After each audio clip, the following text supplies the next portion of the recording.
Дима, Ал. сен не шығарып отырсың? Мен Лаплас теңдеуін Гаусс Сидель әдісімен шығарып отырмын. Зачем Гаусс Сидельмен шығарып? Лучше метод простых прогонкамен шығара салуға болады. Қуалап, белгілі бір шешімді қуалап барып қайтадан таба салуға болады. Иә. Бірақ менікінде, мысалы, әр айнымалын енгізсем болады, әр айнымалын шығарып алып, мысалы, x, y зетімді. Сөйтіп бір-біріне теңестіріп, жаңағы сен айтқан қуалаумен де жалғастырып кетсе болады бұл жерде. Сол кезде мен x1, x2, y2, y3 деп әрқайсысын тауып аламын. Бірақ мен алдыңғы жолы мұғалімнен тіптен басқа бір әдіс естігем. Ол метод простых итераций деп аталады. Яғни белгілі бір айнымалыны немесе белгілі бір таңбаны белгілеп аласың. И содан ары қарай келесіге жүре бересің, ақырғы шешім шықпайынша. Яғни жоқ мән шықпайынша сол алгоритмді кезекпе-кезек қайталай бересің. Яғни бір шардың ішінде айналып жүрген бір кішігірім шар секілді. Мысалға күн жүйесіндегі біздің жер секілді. Соңына жетпейінше.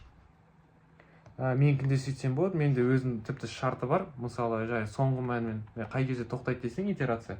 Соңғы мәнмен бастапқы мәнді мен эпсилоннан кішкентай болу керек. Ал сен өзіңнің әдісіңнен жақсырақ бір әдісті білесің бе? Осы итерациялық соң. Мысалы, мен үшбұрыштар әдісін білемін. Үшбұрыштар әдісі? Иә. Бұл жерде бірақ былай болады. Біріншіден формуласы бар, оның ax тең b деп. Әрқайсысын бөлек, a-ны бөлек, b-ны бөлек тауып аламын. Мысалы, x-іміз деген бірлік матрица болады бізде. Бірлік матрица? Иә. Сонда бас диагонал ретінде қарастырасың. Жаңа жерден бастайық. Сонда ерекшелігі неде бұның? Үшінші әдістің? Ерекшелігі бұл жерде, мысалы, мен жаңа Гаусс Сидель бірақ қана жол болса, бұл жерде екі жолмен болады. Біріншіден жаңа айтқандай ax тең b дедім ғой. Бұл жерде жаңағы a матрицаның өзін үшке бөліп аламыз. Мысалы, мен мына жерде міне былай бөлдім. A дегеніміз d қосу l қосу u. Бізде d-міз деген диагональ болады. L-міз деген төменгі матрица, u деген жоғары матрица. Әрқайсысын бөлек-бөлек тауып, жаңа екі қадаммен k плюс 1,2 бойынша табамыз. Бірақ та менің бастапқы қуалау әдісім более оңай секілді сенікінен гөрі.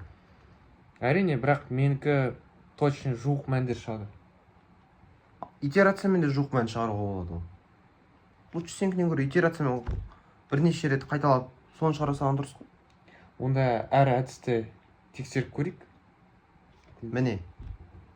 Міне, осы секілді ғылымда мыңдаған сұрақтар бар. Әрине, мыңдаған әдіс болғанымен, тек қана біреу ғана адамзатқа ең үлкен пайданы алып келеді. Және де біз сол себепті осы алгоритмдерді зерттеу және салыстыру тақырыбын таңдадық.